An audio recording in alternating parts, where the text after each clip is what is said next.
let's check, make sure everything's good to go. Looking good. So I'm going to spend my lunch break explaining why IFS therapy is so damn hard and what you need to do in order to learn IFS therapy and get the most out of it. So why is IFS therapy so hard for some therapists to pick up and learn? First off, IFS therapy is a lot. It's a very intimidating, weird-ass, kooky kind of therapy. The reason why I say it's a lot is because it's like an amalgamation of like 9 different types of therapy, all blended into one coherent therapy, and it just works.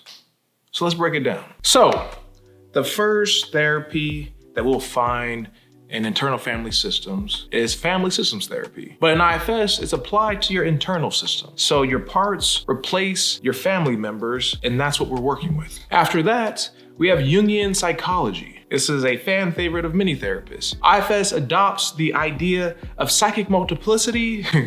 I struggled saying that word. Psychic multiplicity, there we go. Shadow work, active imagination, and Jung's concept of the self. Yeah, if you didn't know, self came from Jung, I believe, at the very least. And then next, we get to one of my personal favorites, a pioneer in the game, Carl Rodgers, and his idea of client-centered therapy. Every single therapist should know who Carl Rodgers is. And if you don't, then you're probably a shitty therapist. That's my hot take. Anyway, IFS therapy adopts the idea of unconditional positive regard, and it's the centerpiece of the therapy. You clearly see this in the stance, there are no bad parts. Thank you, Carl Rodgers. Now, let's move on to the next one, and we're gonna sprinkle a little bit of psychodynamic therapy in there. IFS therapy uses the concept of defense mechanisms, but we reframe these defense mechanisms as the protective strategies our parts adopt to protect us from our trauma. IFS also emphasizes the idea that our early relational trauma shapes how our parts try to protect us. But then after that, it starts to get a little more exotic. We have Gestalt therapy. In IFS therapy, this translates to you becoming aware of your parts, directly engaging them, and having an open, weird dialogue with them. It's really crazy, but it works. Next up, we're gonna keep it exotic with psychodrama. In IFS, psychodrama shows up in the emphasis of embodying your parts and role-playing as them. Direct access, anyone? That's an IFS therapy joke that only people who know IFS therapy would understand. Next, we get a little bit creepy and weird, but again, effective. Hypnotherapy and ego state therapy. In IFS, we explicitly work directly with our parts, AKA our ego states. These two therapies show up in IFS with the idea of having a guided, imaginary internal dialogue with our subpersonalities. I know it sounds kind of crazy, but it works. Second to last is another personal favorite of mine, and that is mindfulness and Buddhist practices. These two things influence IFS's approach to having a non-judgmental awareness towards our inner experiences. And you also see that many qualities of the self, curiosity, calmness, and compassion, resemble being mindfully present. Also, when we do parts work, we create an internal space to observe our parts separate from ourselves. Hi! I'm sorry, that was racist. Don't cancel me, I'm sorry, that was... Oh my God. And lastly, but most importantly, we have trauma-informed and somatic therapy. Game changers for trauma work, obviously. This specifically shows up in IFS therapy with our focus on exiled parts. This also shows up when we're doing parts work. We incorporate somatic experiencing to track the body sensations associated with our parts. So, hopefully that gave you a good understanding of all the shit that's jam-packed into IFS therapy and it's influencing it. This is not a basic bitch therapy, but it will expose you if you're a basic bitch therapist. Ooh, that was kind of mean. But I am being serious, you know.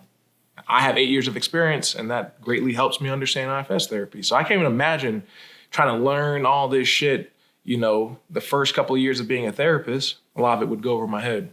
So that kind of explains why some of these therapists are struggling. Growing pains. So anyway, as you can see, IFS therapy isn't this basic bitch therapy. It's made up and influenced by so many different therapies. And because of this, it's going to take you some time to learn. So if it's not landing completely, cut yourself some slack. I'm warning you right now that you will have high highs when shit's just clicking, and then you'll have some low lows. When your client's just looking at you and be like, what, John, parts? I don't have parts. This is for me, John. Oh my God, I get so frustrated. I'm like, no, it's not. This is obviously a part. Just listen to me. Anyway, what I want to do is give you guys some tips on what has really helped me integrate IFS therapy into my practice and allowed me to transition to using it with my clients. So the first thing, you need to know IFS therapy inside and out. This is for a couple of reasons. You are going to have to understand IFS therapy because you're going to have to teach IFS therapy. You're going to have to teach your clients what parts are. You're going to have to teach them how parts are different from their self. You're going to have to teach them what the self is. You're going to have to teach them what being blended means and what burdens are and how these are the things that they actually hate and not their parts. There's a lot to teach your client. IFS therapy is deep work. So you're going to have to naturally be able to know and understand everything about IFS therapy. Beyond being able to teach IFS therapy, you're gonna have to understand what you're seeing in the heat of battle of therapy. Not only are you going to have to teach IFS therapy, but you're going to have to know what you're doing when all these parts are coming up and all this shit is coming up that they didn't teach you. You're just gonna have to know what's coming on. I'm warning you right now, you will get in the heat of battle and shit that you never thought is gonna be coming up. People are gonna be having these crazy traumatic experiences coming up, bursting through their chest, and you're gonna be like, I didn't know this, I didn't teach this. What's going on here? This isn't how it's supposed to go. This wasn't how it was when I trained with people. It gets crazy. It gets crazy in the heat of battle. You're gonna have to know what you're doing and what you're seeing and what you're looking for through the stages of your relationship with your clients. So let me give you an example of this, of how knowing IFS therapy is gonna benefit you, not only when you're doing parts work with your client, but throughout the whole stage of your relationship with your clients, including the intake. So when I'm teaching my clients about IFS therapy in parts, I start by breaking down the topic of trauma and how our bodies create parts to protect us from our trauma. So at this point in therapy, my goal is to avoid this being just some abstract lesson that my clients can't really relate to. So to avoid this, during our intake, I'm making note of all the different parts my client is explaining to me as I ask them questions through the intake. I'm making a list of all their managers, I'm making a list of all the traumatic themes, their exiled parts, all their firefighters, and I'm making a little ledger,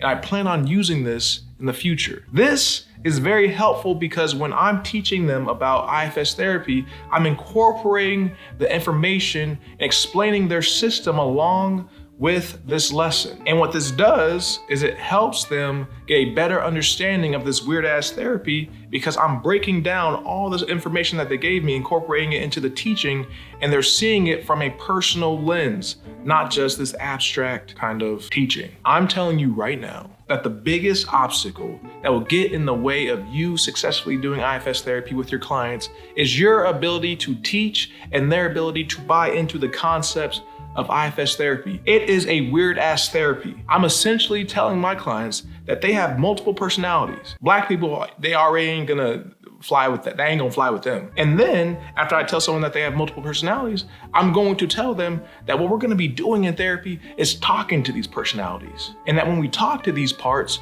of them, that's going to tell us stories and it's gonna lead us to their trauma. And that all this is gonna help them heal their trauma. It's kind of weird when you put it just plain and simple that way. So you gotta kind of sprucing it up, make it fun for them to understand and learn this. Because doesn't that shit just sound crazy?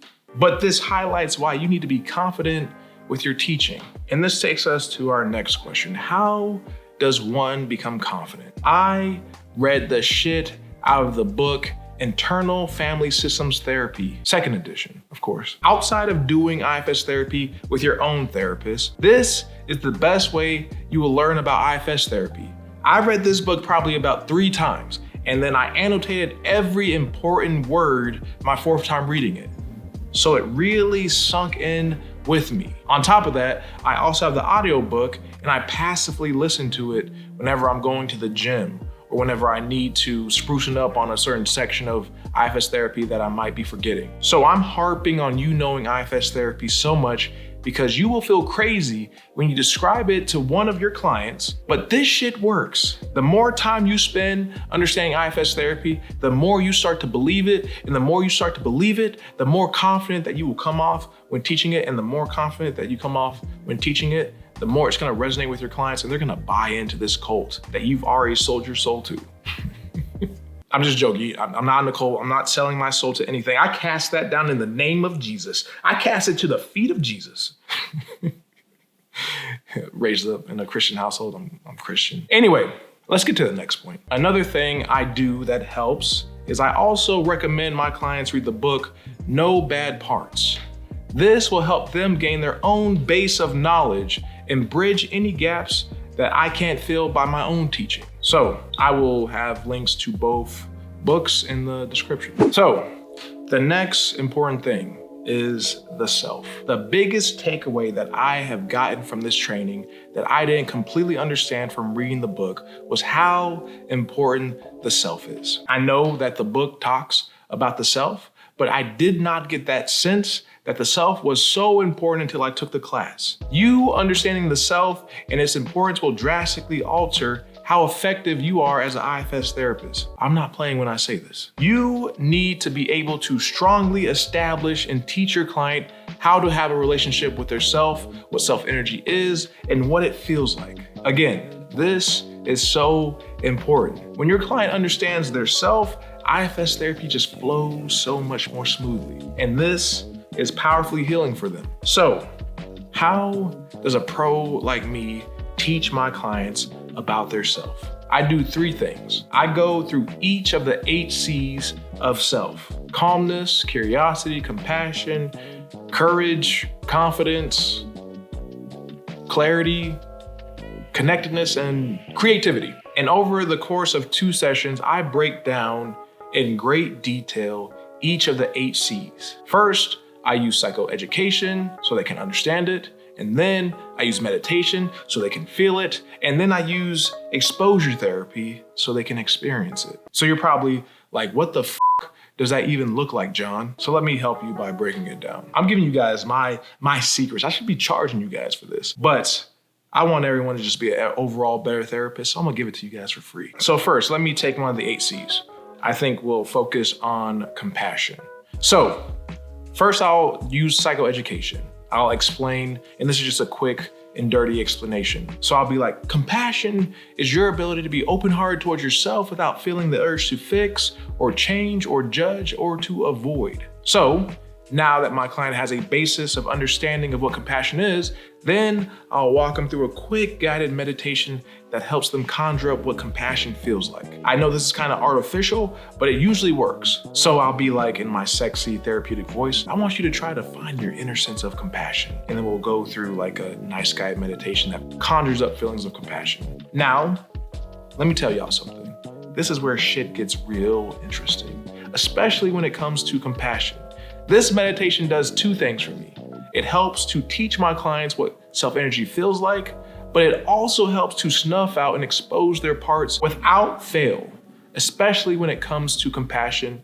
I will have clients do a meditation on compassion, and a part will always come up. I've had some people say that they don't like to feel compassion because they don't feel like they deserve compassion. I've had people say that they don't want compassion because it will get in the way of them being able to achieve their goals. Compassion is weakness. Compassion is for bitches, especially for my men, you know? So this is a beautiful thing because what has happened is that we have a trailhead that has naturally opened up for us to explore. Instead of me trying to force parts to come to the surface, this meditation has organically motivated them to come to the surface themselves. So at this point, I have options on what I can do. I can ask this part to move to the side and we can try to conjure up more compassion, or we can start doing parts work.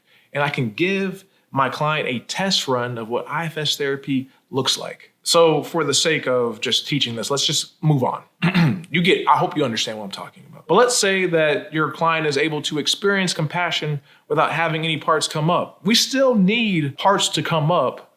So this is where we get into exposure therapy. So here is one thing I've learned over the course of my 8 years of being a therapist. The mind is a very powerful thing, and it's a very powerful thing that a therapist can manipulate. So once I have someone feeling all the nice feelings of compassion that they got from the meditation, they're feeling calm, they're feeling collected, they're feeling a love towards themselves, I'll drop this little nugget. I want you to think about something that you're deeply ashamed about, something that you absolutely hate about yourself. I know this sounds dark, but it works. Just bear with me. Do you know what happens after I do this? The body responds, all kinds of parts start to come out. It's like a demon from the pits of hell bursting out of my client's chest, and all their anxieties and shit comes out. Then I tell them, go to these body sensations and tell me how it feels. Their body's all contorting, shit's starting to lock up, they're feeling parts starting to take over and fight back.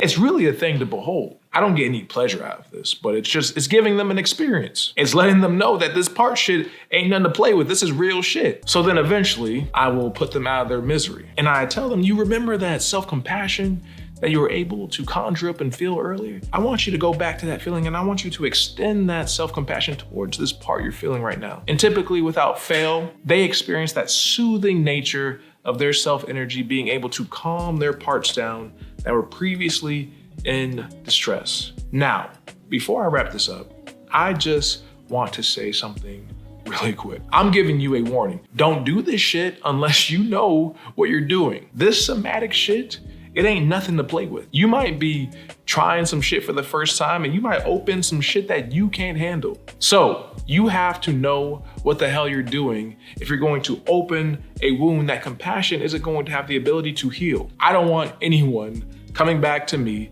talking about, John, you told me, tell my clients to feel the worst painful moments of their life and let it rip. Then I tried to give them compassion and I opened Pandora's box and it wouldn't close. I'm a professional, so I know what I'm doing when I do this shit. I gave you guys a quick and dirty explanation of some of the things that I do to teach IFS therapy. This ain't the whole kit and caboodle. I'm saying all that to say this, stay in your lane. Don't just be trying this stuff willy-nilly. You gotta have confidence when you're doing this, and you gotta know how to talk someone off a ledge. So I just wanted to let that be known. Anyway, with all that being said, I'm going to eat my lunch now. I've given you guys enough of my time. Hopefully that this was helpful and it kind of gave you guys the ability to understand how to integrate and what you need to do in order to get more confidence in IFS therapy.